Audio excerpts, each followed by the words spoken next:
Hello and welcome to this virtual MBChB Open Day for Warwick Medical School. My name is Professor Lesley Roberts and I'm the Pro-Dean Education at Warwick Medical School as well as the Deputy Dean. The Pro-Dean Education role means that I have oversight of all of our education courses across the school, so that includes our MBChB but also our other undergraduate courses, our postgraduate suite of programmes and of course our PhDs. It's a really odd time at the moment. As you can see, I'm not standing in front of you. I'm sitting in my conservatory. The sun is out, which makes things feel so much better, but we are in a very difficult climate. But it is a climate that's really enabled us as a nation to realise once again how important our healthcare workers are to us all. What I'm going to do in a moment is voice over some slides that showcase how much pride I have in the work of our students and our staff. It's a pride that existed long before the current COVID-19 situation. I think we have extraordinary students, I think we have extraordinary staff, and I am incredibly proud to work here and to work with the people that I have the opportunity to work with. But the national pride has, of course, been magnified by the current crisis.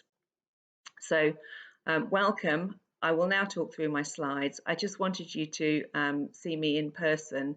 I have to say I normally look much better. Hair dye has been a bit of a problem, but I just wanted it not to be an anonymous robotic voice that you heard and to be able to put a face to that voice. So I hope you enjoy what we have to offer you through this virtual platform, and I very much look forward to meeting many of you in person in due course. Thank you. So this is my formal welcome to Warwick Medical School. I want to start with a disclaimer that the audio is recorded whilst sitting in my duvet sound booth due to the lockdown currently still in place, and I apologise for any odd sounds that you might hear in the background. So before I talk a little bit about the school, I'd just like to say a little bit about me. So after an undergraduate degree in psychology and some serious consideration about working in the prison service, a PhD in epidemiology led to an interest in exploring human health in all its guises. I've worked in medical schools for the last 24 years as a health scientist and medical educator, the latter always being the thing which gave me the most personal satisfaction. So ultimately, my own career plan was to end up working somewhere like this. And 6 years ago, when I moved to Warwick, I found myself working here. So you can see why I feel at home. It's not the finest piece of architecture in Warwick Medical School, but it does lend itself quite nicely to this joke. So let me say a little bit about Warwick Medical School and its story so far. Warwick Medical School was founded in 2000, so I consider ourselves young enough to still be innovative and agile, but certainly well established enough to know exactly what we're trying to achieve. We are the largest graduate entry MBChB in the UK, and we are 100% graduate entry only for medicine. We offer a 4-year accelerated programme.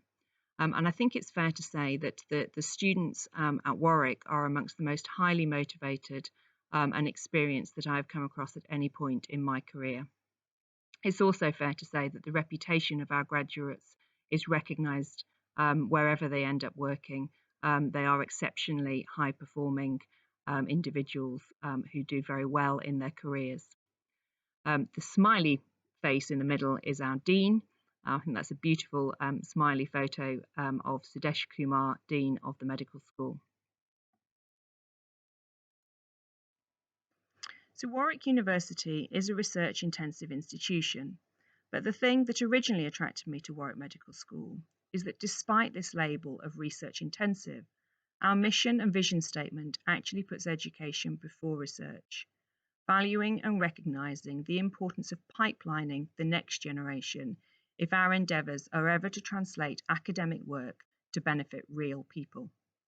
Warwick Medical School and the MBChB curriculum provides excellent opportunities for students to engage with the research activities of the school, its partner trusts, and wider opportunities with other collaborators, both within the university and internationally. The third year gives students the opportunity for personal research, with many of our students going on to present nationally and even to publish their work. We see our students at the very heart of this vision. Improvements in human health need people like you, with broad vision and experience.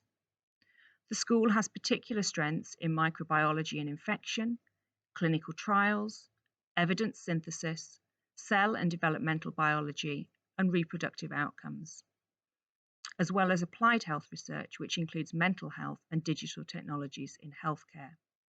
We're proud of the work that we do in all of these areas, the work we've been doing for a long time, but also in response to the COVID-19 situation, where we've been undertaking test development work, conducting clinical trials, and indeed running the National Priority Recovery RS trial, which compares the effectiveness of 3 ventilation methods, as well as working in the increasingly important areas of digital healthcare. So, why study medicine? Of course, it's about so much more than the desire to simply become a doctor. Of course, you're here because you want to study the broad foundation that is medicine and surgery. It is about developing knowledge, anatomy, physiology, pharmacology.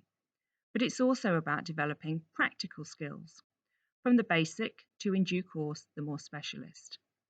It's about training in diagnostic skills, using both advanced technology and imaging, but also the most simple of means.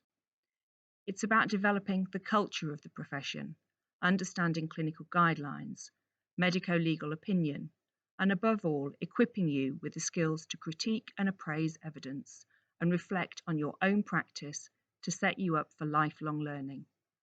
And importantly, it's about developing the skills to thrive yourself and support your peers to do so as well.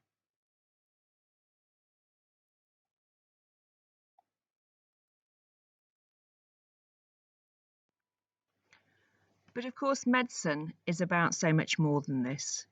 It's about developing the skills to communicate with your patient, sometimes in very difficult circumstances. It's about understanding others' emotions and the complex and changing pressures that people face, which compromise not only their mental well-being, but also their physical health. It's about understanding why people engage in behaviours which harm their health, behaviours which either fulfil their own needs, behaviours which conflict with your own viewpoint about treatment, or behaviours which are simply due to lack of knowledge or resource to do otherwise. Medicine is not confined to the clinic. It encompasses the global, the environmental, the social. Disease reduction is not only a case of prescribing the right medicine or undertaking the right procedure, it's about removing vectors of disease, both seen and unseen. So our role is one of preparing you for the future. Cambridge geneticist Aubrey de Grey has suggested that the first person who will live to be 150 already exists. In fact, they're probably at school right now, and argues that ever-expanded lifespans may be enabled by medical science during your career. Now, this has incredible implications for health and social care budgets, for medical ethics, for global sustainability. We've seen played out the issues that older adults face in the light of the current crisis, and the issues of balancing life itself with quality of that life, with many of our older population now facing extended isolation. I couldn't include a mention of older adults in this year without an example of positive ageing that is in the form of Captain, I believe now Sir Tom. The world constantly presents new challenges. Increasing use of the internet to seek health information and as an opportunity to interact with communities who can share experience can promote well-being, but also challenges, as we've seen with forums which promote things like self-harm or eating disorders. Telemedicine itself has taken on new importance, but also presents many unknowns relating to evidence around efficacy, lack of long-term data on risk, and overall patient well-being impacts. Digital and real-time surveillance and contact tracing presents new challenges to individual autonomy and developed healthcare systems find themselves with much to learn, including much from poorer healthcare settings where tracing and intervention in communicable diseases have been much more necessary historically. It's of course not just now that we face these issues. The pace of healthcare development and its impact on every facet of our lives was certainly much in evidence before 2020. So how do we go about supporting you on this complex but life-changing career pathway? Well, we obviously have a range of facilities to support your education. It's fair to say that these photographs were taken before social distancing measures were in place, and one hopes that by the time you start your journey with us, there will have been some relaxing of such measures. But whatever the situation at that point, we will remain absolutely committed to making sure that you are well equipped for your career in medicine. We have a dedicated medical teaching centre with lecture and seminar space and a common room. And we have partnerships with hospitals, including University Hospital Coventry in Warwickshire, South Warwickshire Foundation Trust, and George Eliot. And we also have partnerships with over 50 general practices, giving you the opportunities to see the full spectrum of health from the complex social level to the cutting edge clinical environment.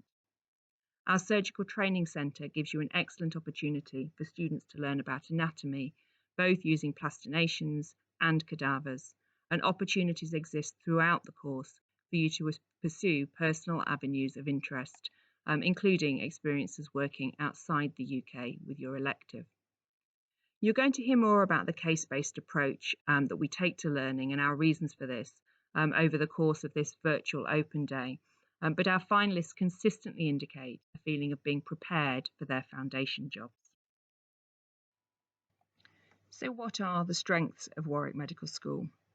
I'm obviously going to highlight the fact that I believe we have excellent medical educators, and I genuinely believe that. In the 25 years almost that I've been working in this sector, I've rarely come across such dedicated medical educators who not only care very passionately about medical education, but also about the well-being of our students.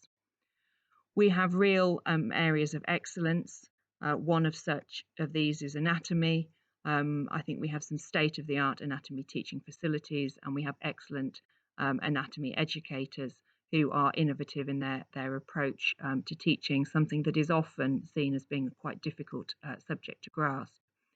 We also have really strong collaborative relationships with our students, really good communication routes between the student body and the school. There is obviously a student and staff liaison committee, but we also have events like Dean's Breakfasts. We have a student staff annual quiz, and we really do see students and staff as being partners in a shared endeavour. We also have very strong relationships with our NHS partners, and that's really important that we are all working together under this umbrella of one medical school.